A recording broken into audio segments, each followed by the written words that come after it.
Pride and Prejudice by Jane Austen. Chapter 25. After a week spent in professions of love and schemes of felicity, Mr. Collins was called from his amiable Charlotte by the arrival of Saturday. The pain of separation, however, might be alleviated on his side by preparations for the reception of his bride, as he had reason to hope that shortly after his return into Hertfordshire, the day would be fixed that was to make him the happiest of men. He took leave of his relations at Longbourn with as much solemnity as before, wished his fair cousin's health and happiness again, and promised their father another letter of thanks. On the following Monday, Mrs. Bennet had the pleasure of receiving her brother and his wife, who came as usual to spend the Christmas at Longbourn. Mr. Gardiner was a sensible, gentlemanlike man, greatly superior to his sister, as well by nature as education. The Netherfield ladies would have had difficulty in believing that a man who lived by trade, and within view of his own warehouses, could have been so well-bred and agreeable. Mrs. Gardiner, who was several years younger than Mrs. Bennet and Mrs. Phillips, was an amiable, intelligent, elegant woman, and a great favorite with all her Longbourn nieces. Between the two eldest and herself especially, there subsisted a particular regard. They had frequently been staying with her in town. The first part of Mrs. Gardiner's business on her arrival was to distribute her presents and describe the newest fashions. When this was done, she had a less active part to play. It became her turn to listen. Mrs. Bennet had many grievances to relate and much to complain of. They had all been very ill-used since she last saw her sister. 2 of her girls had been upon the point of marriage, and after all there was nothing in it. "I do not blame Jane," she continued, "for Jane would have got Mr. Bingley if she could. But Lizzie! Oh, sister! It is very hard to think that she might have been Mr. Collins's wife by this time had it not been for her own perverseness. He made her an offer in this very room, and she refused him.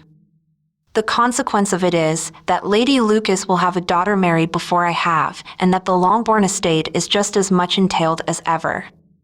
The Lucases are very artful people indeed, sister. They are all for what they can get. I am sorry to say it of them, but so it is. It makes me very nervous and poorly to be thwarted so in my own family, and to have neighbors who think of themselves before anybody else. However, your coming just at this time is the greatest of comforts, and I am very glad to hear what you tell us of long sleeves." Mrs. Gardiner, to whom the chief of this news had been given before, in the course of Jane and Elizabeth's correspondence with her, made her sister a slight answer, and, in compassion to her nieces, turned the conversation. When alone with Elizabeth afterwards, she spoke more on the subject. "It seems likely to have been a desirable match for Jane," said she. "I am sorry it went off. But these things happen so often. A young man, such as you describe Mr. Bingley, so easily falls in love with a pretty girl for a few weeks, and when accident separates them, so easily forgets her, that these sort of inconsistencies are very frequent." "An excellent consolation in its way," said Elizabeth, "but it will not do for us. We do not suffer by accident. It does not often happen that the interference of friends will persuade a young man of independent fortune to think no more of a girl whom he was violently in love with only a few days before. But that expression of violently in love is so hackneyed, so doubtful, so indefinite, that it gives me very little idea. It is as often applied to feelings which arise from a half-hour's acquaintance as to a real, strong attachment. Pray, how violent was Mr. Bingley's love? I never saw a more promising inclination. He was growing quite inattentive to other people and wholly engrossed by her. Every time they met, it was more decided and remarkable.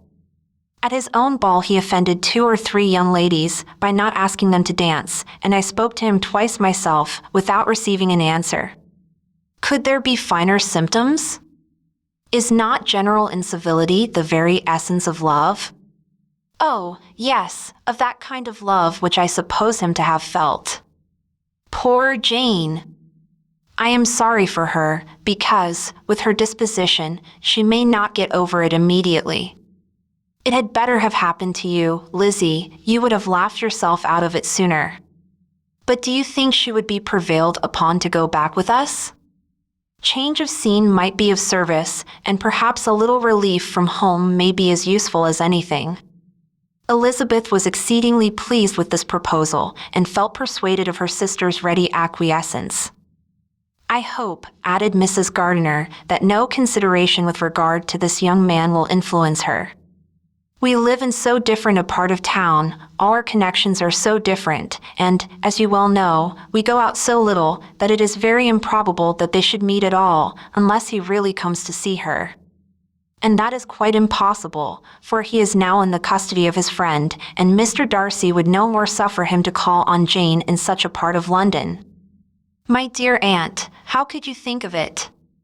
Mr. Darcy may perhaps have heard of such a place as Grassetch Street, but he would hardly think a month's ablution enough to cleanse him from its impurities, were he once to enter it, and depend upon it, Mr. Bingley never stirs without him.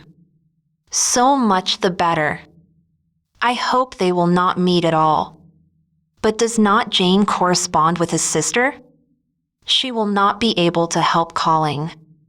She will drop the acquaintance entirely. But in spite of the certainty in which Elizabeth affected to place this point, as well as the still more interesting one of Bingley's being withheld from seeing Jane, she felt a solicitude on the subject which convinced her, on examination, that she did not consider it entirely hopeless. It was possible, and sometimes she thought it probable, that his affection might be reanimated, and the influence of his friends successfully combated by the more natural influence of Jane's attractions. Miss Bennet accepted her aunt's invitation with pleasure, and the Bingleys were no otherwise in her thoughts at the same time than as she hoped by Caroline's not living in the same house with her brother, she might occasionally spend a morning with her, without any danger of seeing him.